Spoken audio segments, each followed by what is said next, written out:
Are you ready? Yeah, I'm ready. Okay, here we go.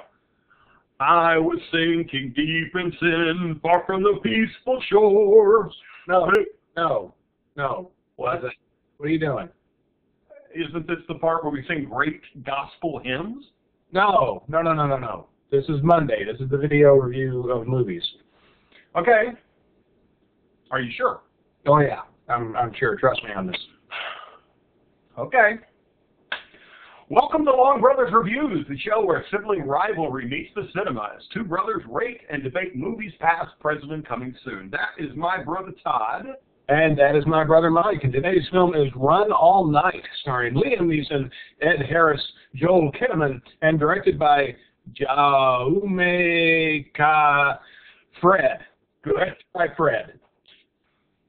This week's order was decided by a 32nd degree Freemason in Dayton, Ohio. So Todd, you're up first. Run All Night stars Liam Nissan as an aging hitman who kills the son of the local mob boss, played by Ed Harris, in order to protect his own estranged son, played by Joel Kinnaman, who witnessed the mob boss's son commit a murder. Are you confused? Then here's all you need to know. Basically, this film is road to perdition, except the characters aren't as well dressed.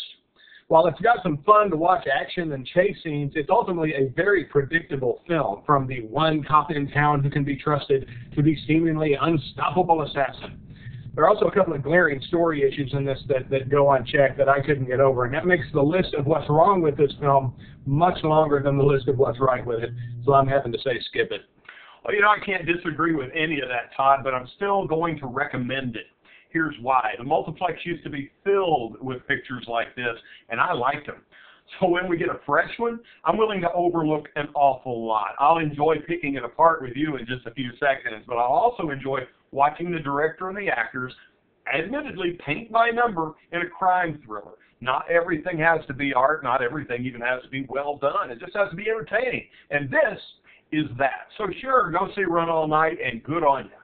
There are things in this movie that you've seen this so many times before that you know what's going to happen. Case in point, Liam Nissan is sitting in a diner watching a hockey game, and the one cop who's been chasing him for 25 years, trying to put him behind bars, comes into the same diner and starts, giving him the business of, tell me how many you killed. Was it 16? Was it 17? Just try to just needle with him a little bit, and ends it by tossing his business card at him, and when you're ready to confess, give me a call. And we see a type shot of the cop's business card, and from that moment on, you know that at some point, Liam Neeson's going to take that card out of his pocket and say, this is the only cop in town I can trust. Excuse me, did you just say giving him the business? Yes. It's like Eddie Haskell's movie reviews now. Give him the business. I think my favorite dumb thing in this picture is when he is in this crappy apartment, Liam Nissan, which is where I bought my car, by the way. Liam Nissan.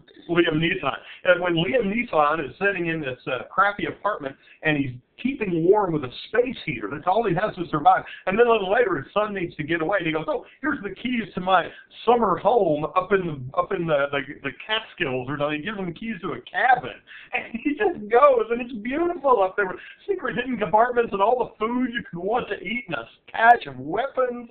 His first lines in the movie are him begging for money because he has heat in his apartment. What, $800? So he won't freeze to death. And he's sitting there and he's shivering, and then here's the key, and you go like, this is nicer than my house. Literally an hour and a half up the road, and he had a car. An hour and a half up the road is luxury. He couldn't afford to fix his heater, but somebody had money for a parking place in Manhattan.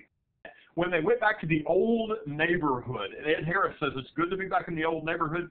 If you look around, apparently the old neighborhood is 44th and 8th. Apparently the old neighborhood is the theater district and Times Square. Now, I don't know who grew up a couple of blocks from the Helen Hayes, but there they are in the old neighborhood, the old roustabout, just down the street from the theater.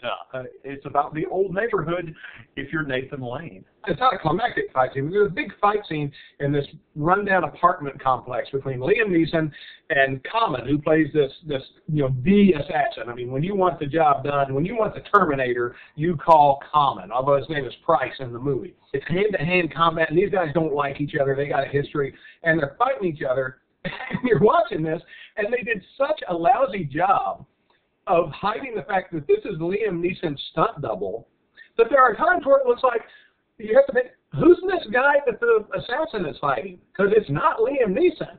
Oh, and it's wonderful, once again, to see the old phenomenon of shooting somebody from 5 feet away with a handgun and hitting the ceiling somehow over and over again.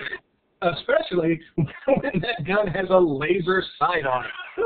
I literally put the red dot where you want the bullet to go, and he still misses. But I have to confess, I didn't think about any of this stuff until you and I began to talk about it. I was so caught up in the fact that I was getting to see a crime thriller with Liam Nissan, where I bought my car, that I overlooked a lot of stuff. So again, I say you want a good time at the movies, you like cop flicks, this is worth you $10. By that point, I'm like, okay, well, we know how this is going to end at this point, so let's beat the traffic. There's a little sound effect joke in there for movie nuts, and that is there's a famous eagle scream that you all heard, and they throw it in at the end of a gunshot out in the woods, and it's almost like a wink from the sound editor. So if you're into that.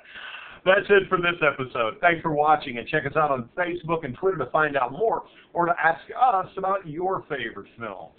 So until next time, that's my brother Mike. And that's my brother Todd saying... Once again, you've forgotten to write the line at the end. Oh, I thought that was for you to do it. No. Could I just sing? I don't know, or we can just end it like this. Let's stop here. Okay.